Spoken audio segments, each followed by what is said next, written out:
Hola, buenos días. Nosotros somos el equipo 2 y les vamos a exponer el tema de la pobreza. Y para este tema queremos agarrar una situación actual que está pasando en Argentina, que se implementó una nueva multa, que esta multa a los limpiaparabrisas, a los viene y toda esa gente que viene de un trabajo informal.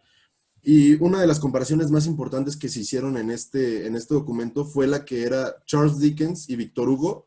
¿Qué pensarían sobre esta decisión? Y como todos sabemos, estos dos autores en todos sus libros siempre hablaban de los más ricos, hablaban y tiraban realmente cosas a la gente que tenía el poder en ese momento, que eran los reyes. Entonces, digo, los libros, perdón, de Charles Dickens siempre era cómo los ricos trataban duro a los pobres, maltrataban a los pobres y los veían hacia abajo. Y de Víctor Hugo, pues un capítulo, una parte de un capítulo muy importante de Los Miserables, donde el joven Jean roba pan para dárselo a sus 7 hermanas hambrientas. Entonces, realmente, ¿qué pensarían estos dos autores 150 años después de que se hicieron sus libros? Ellos pensarían que la sociedad evolucionó, la sociedad es más empática con la gente pobre, pero lamentablemente no es así. Y en la misma Argentina, el gobernador de Santa Fe, el gobernador Cel, está muy en contra de una fundación que creó la señora Cristina Kirchner, que esta fundación es para ayudar a las jóvenes de bajos recursos que se embarazan. Y él está muy en contra de esta organización porque él dice, si tú le das a la gente pobre, le estás dando dinero, le estás dando recursos, ellos van a seguir siendo esa gente que no quiere salir adelante, esa gente que está conforme con lo que tiene, porque al fin y al cabo, entre comillas, él dice que le llegan a la mano las cosas. Entonces, este es un lado de la moneda, pero como siempre hay otro lado de la moneda. Y el otro lado de la moneda es un hombre que se llama Francis Chulicat, que es el embajador de la ONU del Vaticano. Y este hombre dice, si tú tienes dinero, si tú tienes recursos, ayuda a la gente que no lo tiene, ayuda a la gente que lo necesita y no los mires hacia abajo, porque al fin y al cabo todos somos personas, todos somos iguales. Y realmente, ¿por qué se hace la pobreza por el desempleo? Y según la OIT, el desempleo en Irlanda, que Irlanda es un país primermundista para todos, realmente es un país que está en el top, del 9% de desempleo de jóvenes, que realmente es muy poco, en un año de 2009 a 2010 subió al 27.5%, que es algo impresionante, es algo que es realmente alarmante, ¿no? Y hay varias posturas frente a estos hechos del que el desempleo suba. Una de ellas es la típica que mucha gente dice, el ¿qué habrán hecho para ser pobres? Y realmente el qué habrán hecho para ser pobres, pues hay mucha gente que dice que es por los apoyos del gobierno, que es porque realmente ellos son felices, no les gusta trabajar, no les gusta salir adelante.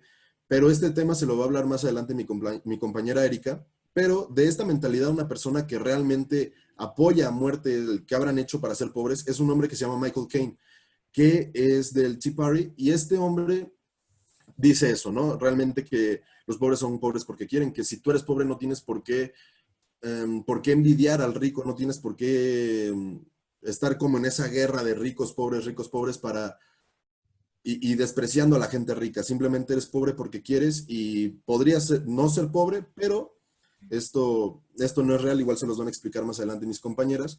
¿Y por qué es el desempleo realmente? Son muchas cosas, pero realmente las más importantes y las que más han afectado son las políticas que se han implementado en estos últimos años, como la desprotección total de las empresas chicas o medianas, que realmente si tú eres una persona, por un ejemplo en México, tienes tu tienda de abarrotes y por alguna razón no tienes ventas, no tienes para agarrar ingresos, el gobierno no te va a apoyar y ahí es cuando realmente viene la pobreza, viene el desempleo y de la mano obviamente la delincuencia, ¿no? Pero también, aparte de esto, la privatización de la ultranza y otras políticas que se han hecho, que del 23% del desempleo global, en un año del 23 pasó al 39.5%. Y, ¿Y cuál es la diferencia? Porque normalmente los países pobres son latinoamericanos. Entonces, por ejemplo, los países europeos, los nórdicos, principalmente no existe la pobreza realmente. No, es muy raro ver a alguien pobre. Y en Japón, por ejemplo, el 4% de la población japonesa es pobre. Entonces, es una mezcla de políticas, pensamientos y maneras de lo que los gobiernos hacen las cosas, lo que hace realmente la diferencia de gente pobre entre este lado del mundo y el otro. Y el último ejemplo para salir un poco de Argentina es Chile, por ejemplo, con la dictadura militar que se hizo, que se hace en Chile, que es el gobierno de Pinochet.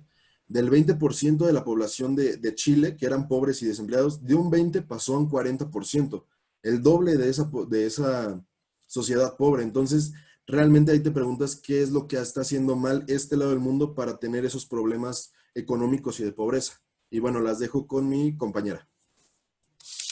Bueno, yo hablaré sobre el mito de que la responsabilidad de la pobreza es de los pobres. El argumento central es que hay ciertas características en el comportamiento de los pobres que generan y mantienen la pobreza con prejuicios variados, como por ejemplo que beben demasiado, que tienen poca inclinación a esforzarse o no les interesa educarse. Tras este mito sería que la pobreza es un problema de conducta individual, pero no es así, no es la realidad. En América Latina, actualmente hay 170 millones de pobres. En pocas palabras, 1 de cada 3 latinoamericanos es pobre. En el 2009, según la CEPAL, se agregaron 8 millones más como consecuencia de los efectos de la crisis mundial, entre ellos la caída de exportaciones, de las inversiones de turismo y descenso de las remesas migratorias. Muchos de los pobres están viviendo en trampas de pobreza. Tiende a conformarse al accidente de nacimiento. Según la sociedad, la región geográfica y las condiciones del hogar donde se nace, habrá la posibilidad de recibir una buena alimentación, una educación y una protección en salud. Por ejemplo, si el niño nace en un hogar pobre, estará expuesto a riesgos de salud más severos. En muchos casos trabajará desde pequeño y no recibirá educación secundaria, y sin secundaria no podrá ser contratado por una empresa más a futuro. Si no median políticas públicas activas que rompen las trampas de pobreza, a futuro habrá más personas sin la educación adecuada, más bien terminada. La gran funcionalidad del mito es culpar a las víctimas, o sea, a los pobres, y dejar libres a los responsables. Y los dejo con mi compañera Diana. Bueno, yo les voy a hablar de otro mito, que es el de la oposición entre dar pescado y ayudar a pescar. En sí, este mito es falso, pues muchos de los que viven pobreza creen que en algún futuro no tendrán algún. Piensan que los daños pueden ser reversibles cuando no. Está comprobado por la UNICEF que, por ejemplo, cuando un niño tiene hambre, hace que su cerebro no se desarrolle de forma correcta y no tenga conexiones interneuronales como un niño que tiene una salud estable. Entonces, esto hace que tenga trazos para toda su vida, ocasionando grandes problemas. Nosotros podríamos ayudar a través de políticas programadas que buscan empoderar, que buscan capacitar y crear oportunidades productivas y laborales para todo este tipo de personas. Un pequeño subtema es el ¿y yo qué tengo que ver? Inició en los años 90, que cultiva el individualismo, que en sí cada persona buscaba su propio destino.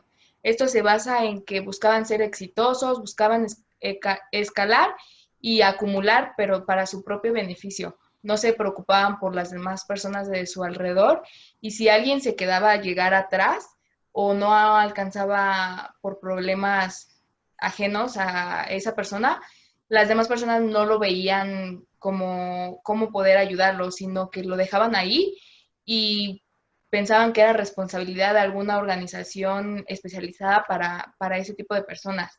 Entonces fue cuando ahí, o sea, las personas se volvieron en solo pensar en sí mismos y nació los valores como perdedores y ganadores, o sea, denominaban así a las personas. Fue tanto que se empezaron a usar este tipo de valores que las personas se acostumbraron a ver se acostumbraron a la pobreza, o sea, lo veían como algo tan común, pero a la vez cuando ellos no lo padecían, lo veían tan ajeno a ellos. Esto quiere decir que cuando llegaban a pasar frente a algún niño que pedía dinero o personas de la tercera edad que estaban enfermas en la calle pidiendo algún tipo de ayuda, las personas que se encuentran en algún tipo de posición más alta o más superior a ellos, lo veían como indiferente y no llegaban a sentir algún tipo de insensibilidad por ellos y muchas veces esas personas ni tienen contacto físico con ese tipo de personas. Esto se llama como operan coartadas, que van desde el desentimiento hasta la insensibilidad de las propias personas. Y los dejo con mi compañera Carla. En Latinoamérica hay una gran interrogante de que este continente tiene un gran potencial natural y cuenta con las posibilidades de realizar una economía sólida. Y esto ha generado una gran duda de por qué hay tanta pobreza. Uno de los factores más comunes que aparece en las encuestas de niveles de pobreza está ligado al hecho de que es uno de los continentes más desiguales que tenemos. Existen 3 falacias. La primera, la desigualdad afecta mayormente el crecimiento. Esto argumenta que incluso lo favorece, y esa posición circuló en el país por mucho tiempo. Las altas desigualdades reducen los mercados, afectan los estudios de algunos grupos reducidos y esto limita las oportunidades a algunos grupos de la sociedad. La segunda es la falacia de la inevitabilidad. Esta exime responsabilidades de ella. La realidad, por lo contrario, muestra que son un producto de las prioridades políticas que la sociedad acepta adoptar. Y hay políticas dirigidas para evitar esto, pero también hay políticas que lo deterioran. Y la tercera, la falacia de la desigualdad, no es que la desigualdad no es derrotable. Aunque queramos aceptar que no queremos más desigualdades, han demostrado que muchos países sí se han podido, pero se necesitan respuestas claras, multifacéticas y acordes a la naturaleza. Bueno, pues eso fue nuestra exposición sobre la pobreza y pues gracias por su atención y eso es todo. Gracias.